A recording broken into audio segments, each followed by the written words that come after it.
Hi, my name's Jason McGinn and I'm an ambassador for Back On Side. As part of that mental health chat, we're going to be speaking to Lizzi Stuart. Lizzi's son, Lee, unfortunately took his own life, and we're going to discuss some of that and some of the issues around that with Lizzi. Lizzi, thanks very much for speaking to us. No problem.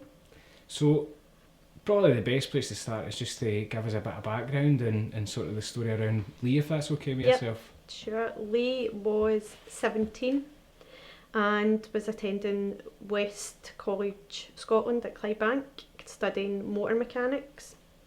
He had decided on the 14th of May 2019 that he was going to end his life. There had been no signs, no warning signs. He hadn't been experiencing being up, down, nothing at all. So that morning had started off like any other morning. He was up, he was showered to get ready to go to college, the same as we were up to get ready to go to work, and my younger son was ready to go to school. The only difference that day was it was my sister's birthday. Mm-hmm. So he had been on FaceTime to my sister singing happy birthday, just nothing out of the ordinary, and had went away with his friends to go to college. So he had then texted me about 1:45 just to say that he was coming home. It was during the time that the college lecturers were all striking, so there was nothing happening in the college. He said he was going to come home, get another shower because it was a really, really hot day, and he would let me know what plans he was going to be making. I had to take Regan, my younger son, to the dentist, so I had kind of been texting him just saying, like, what are you doing? He said, oh, I'm going to go home, I'm going to get showered, I'll make arrangements to go out with my friends. And I had said, we'll try and study for your theory test. He was doing his driving lessons. By 4 o'clock, I had dropped Regan off to go into the house, and I was heading back to work, and Regan had went into the house and had found Lee. So Lee had been texting his friends and had been making arrangements all that afternoon for people to come and pick him up, planning on going to meet them. And the last text he sent was at 20 to 4, and Regan found him at 4 o'clock. So whatever's happened within that 20 minutes, I'll never know. Obviously, as you kind of mentioned there wasn't really any signs or anything that sort of triggered that for you to make you think about what had happened or why Lee was going through that process. Can you tell me a wee bit about that? No, there was nothing at all. He hadn't been down, he hadn't been quiet, he was still smiling, he was just acting normal. There was nothing out of the ordinary, like no kind of signs. People automatically think if someone's feeling down, suffering mental health, that there has to be signs. People put on a face, they put on a front. He was smiling that day, he was singing to my sister, he was texting as normal, his texts weren't any different. He was organising, he was making plans to go and meet his friends. He hadn't told anybody. So within this 20 minutes, whatever has happened, as in he couldn't tell anybody why he was feeling down. He probably didn't know himself why he was feeling down. And within that 20 minutes, our life was then shattered. And more so as well, he'd come home to his own house, and the friends that he was with at college, he hadn't even said anything to them. They hadn't even noticed. Like, we've asked every question possible. Was he down? Was it maybe he wasn't wanting to say to us that he was feeling down? But to be quite honest, I think maybe he didn't know himself why he was feeling down.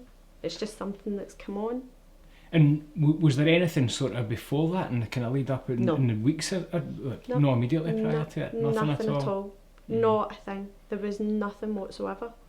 No signs, nothing had happened. Like, everything was just, he was doing well at college, he was very, very sociable. He had all different types of friends.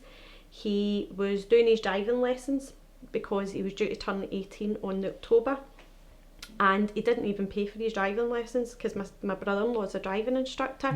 So he had everything that he could possibly want. He didn't even want for anything. He was guaranteed his apprenticeship with his dad, with Nissan.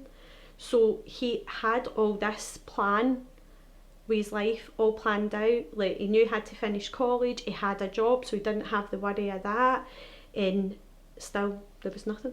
Not a thing. Not a thing.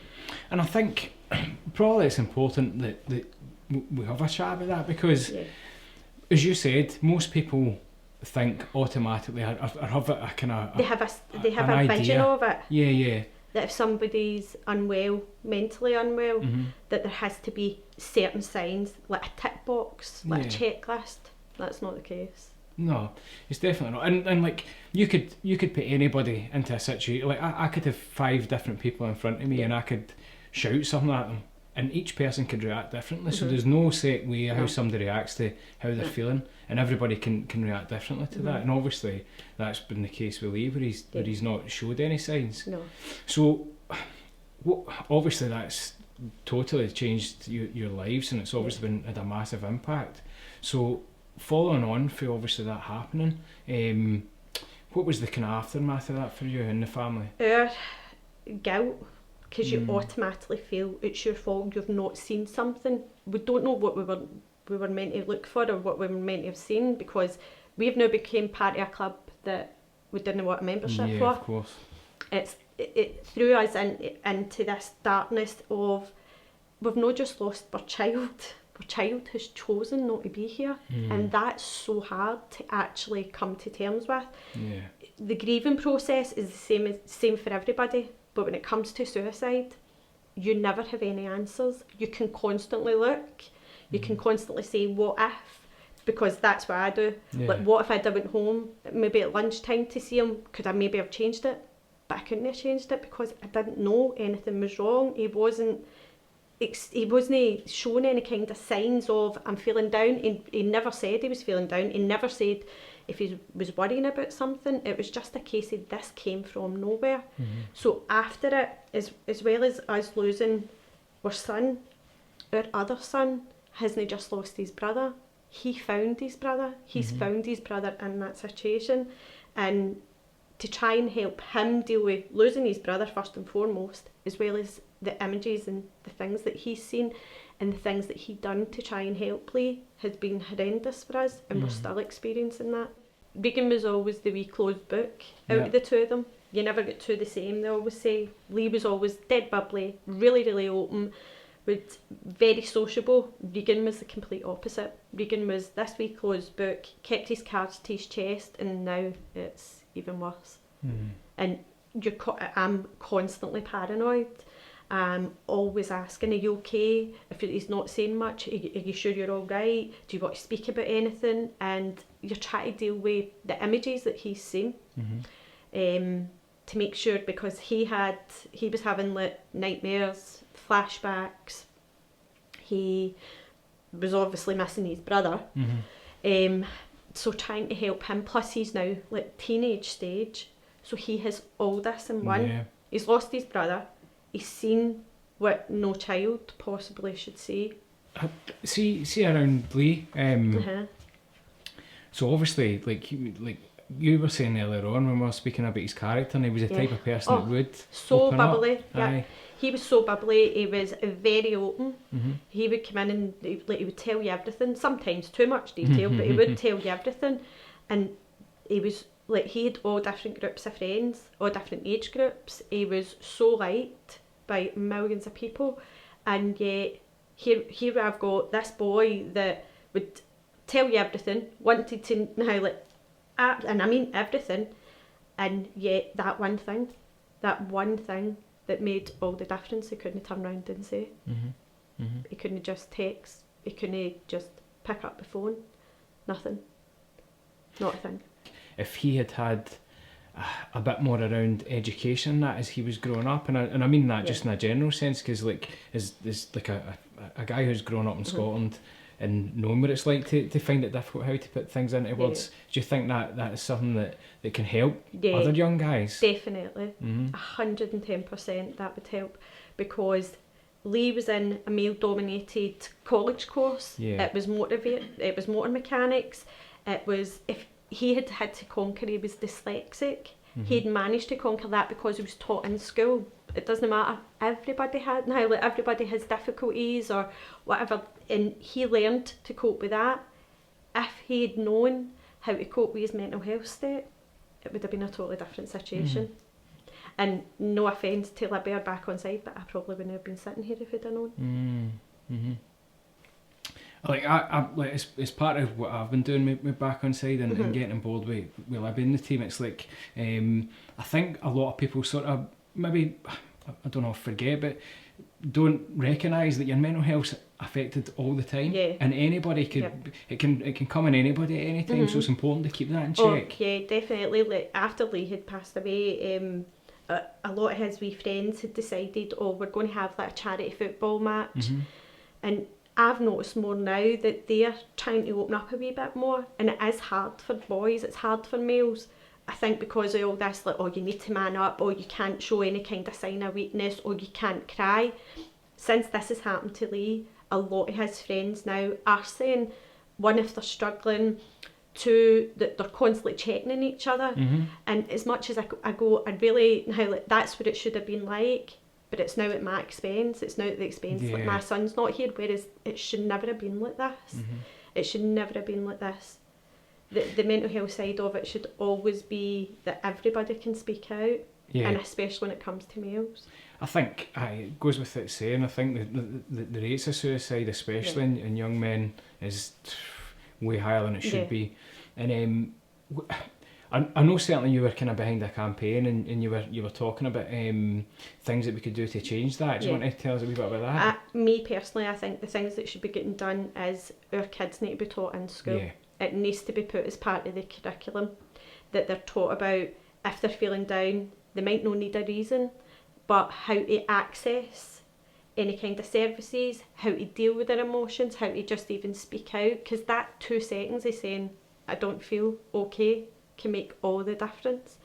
And that's where it needs to be. It definitely needs to be into schools. I'm saying high schools, but a lot of things now are saying it's coming for like primary 6, primary 7. It's getting younger, just so that they can show that they can express their emotions. They can say if they're feeling down. There doesn't need to be this big major problem, because something so trivial can be a major problem to one person that's trivial to the other, but they still need to speak out. Just to speak out, and definitely needs to be put into the schools. And Libby's good at trying to batter on the doors to make sure that she gets her foot in. And I think as part of the kind of education programme that obviously Back on Side can support and get that into schools, it's something that I feel quite strongly about. And I don't know, I know how you're saying, and I totally get that, it's at the expense of your family, that some of the guys, the young lads around about are starting to pick up on that. But I often think that maybe, and I've felt this myself, so there's maybe a sort of culture around young guys that not only is it maybe frowned upon to speak about your emotions, but also they don't know how to do it. They don't know how because to do it. Because nobody's ever said, they've never here's been what taught. you do. Yeah. They've never been taught about this is like, it's okay, it's normal to feel down, it's normal to cry, it's normal to have every type of emotion. But I think because of our society now, because they've not been taught for they've been young, to say, look, we teach our kids about all different things in school, part of their curriculum, about religion, about sectarianism, about their sexual orientation, but they don't want to teach them about their mental health. It's all this, it's a well-being. It's a well-being as in your hygiene, keeping you fit, all this. They don't actually tackle the subject. They don't actually want to speak about it. And what have all those things got in common? They all affect your mental health. Exactly. Like people that are racially abused, people that are bullied, people that cyberbullying, because as you say, all these things are already in the school and we're speaking about them. But the thing that they have all got in common is they affect people's mental health, and that's the one thing that they're missing, that we're not educating our young folk on. Whereas if we started educating and putting it as part of the curriculum, you wouldn't be experiencing a lot of the adults that are experiencing the serious mental health that they've got now, because they would have the coping skills. They've been taught the coping skills as they're coming up in the years, so that when it gets to a certain age, that you know what you're doing. You know, if you're feeling down, pick up the phone.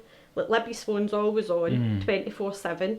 The cards that you gave out, the access and the websites, like you can access the services rather than not saying anything at all, and then it comes to a crunch that somebody thinks, I don't want to be here anymore, and this is my only way out, this is my only relief, this is the only thing I know what I'm going to do. And I had spoke to Libby about, like, really, because I was kind of like, had I missed something, and your mind then goes into, was the text different? And Libby kind of gave me an insight to, it can be just a flick of a switch, and once you've made that decision, there's no going back, because he's not been able to know what to say. How to express it. How to express it, how to put it out, to just say, because if he'd have texted me saying, I don't feel well, or I don't feel right, I'd have been straight on the phone to him, or straight home to say, right, what can we do?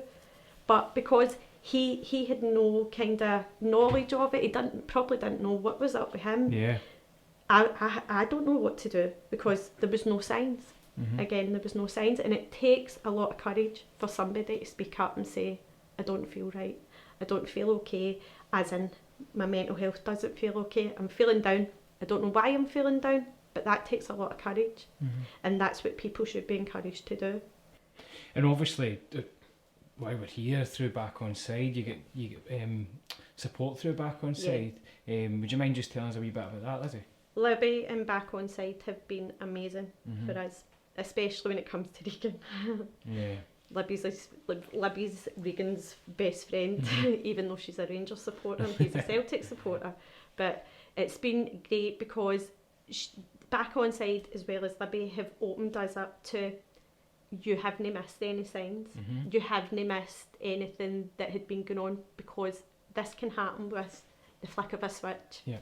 It can happen to anybody, and it's helped us speak out a wee bit more, because at first I didn't want to speak about anybody. I felt quite ashamed that people maybe have thought that our parenting skills hadn't been up to scratch, and this is why he's done it, because you blame yourself when this goes on. Like, you blame yourself for not noticing. But since I have been like in touch with Libby and with Back On Side, now I want to speak more, because it gives you an insight of, you don't need to just keep your physical health, you need to make sure your mental health as well. And see for you'll never be back to normal or anything like that. That's never going to happen, Lizzie, do you know? And but for you as a family now, how have you kind of tried to kind of move forward? Our way of coping is just day to day. Yeah. We can't plan ahead now. Like, you can't say, in 3 weeks' time we're going to do such and such, because in 3 weeks' time I don't know how we're all going to be feeling. Our life now revolves around, like, if it's any kind of occasion, we are at a cemetery, we're at a headstone. That's what our reality is now, which isn't fair sometimes on Regan. Like, Christmas morning, the first thing we do is we go to the cemetery. Or if it's Lee's birthday, we're at a cemetery. For New Year, we sing the bells at a cemetery. And that's the reality of how we have to live now, and how we have to cope. So even though we've got one child that's buried, this other child that's here, that's seen the most horrific things, his full life has totally changed, because he now has to be at a cemetery when it's occasions that are all family times and happy times. We're at a cemetery. We're at a headstone. And I think that's important that people sort of, especially young folk, can see that, because why we're talking about this is obviously the tragic circumstances that you have found yourselves in, and we don't want anybody else going through that. So I think the reality being that this is how things can turn out if we don't open up, and if we don't get our young folk to speak. This is what happens. And for when people are unwell or they're struggling with their mental health and they think, oh, nobody bothers, nobody cares, this is the reality of what we're left with. We're all broke, we're all shadows of what we used to be. You've just got this major part missing, and as I say, when everybody else is enjoying like Christmas and New Year and sitting around the table, we'll always have a space. And we'll always be at a cemetery. And that's the hard part of it. That's the reality of it. And then having to listen and know exactly how your loved one has decided that they're not going to be here is just as horrific, because they've hurt themselves to not be here, and that's hard. That's really, really hard. That's really hard for me, because Lee was a softie.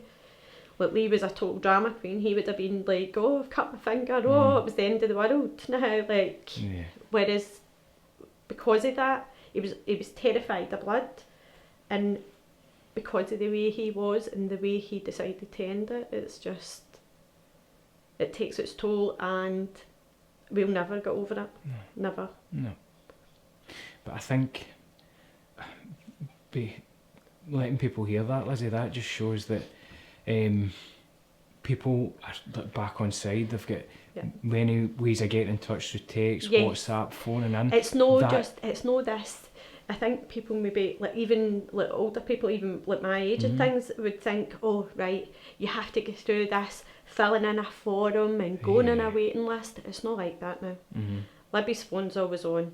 WhatsApp, you can phone, WhatsApp them, go onto website, get in touch any means possible. It's all technology now. All kids are into the technology now, and it's always in the strict confidence. Like, she's not going to.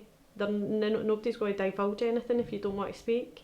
It's just to know that they're there and they're there to help, and that's a major thing. It definitely is, and it's also because I don't think that is the biggest hurdle, is just opening up, and because people, as we've spoke about, people don't know sometimes how to do it. Sometimes people are wary of it, but because there are different options, you're not having to pick up the phone and speak to somebody. You can do it over a text. Because somebody might be like maybe thinking, oh, I can't say this out loud face to face.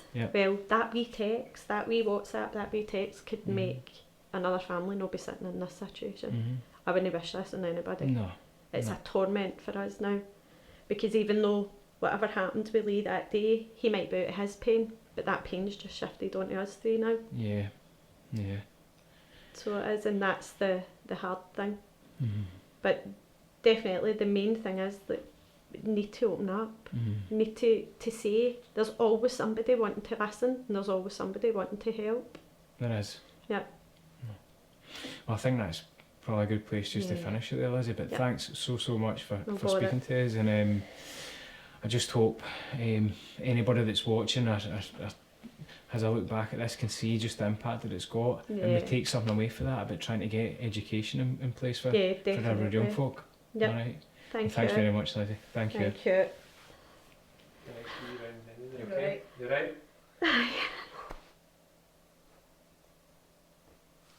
Well done.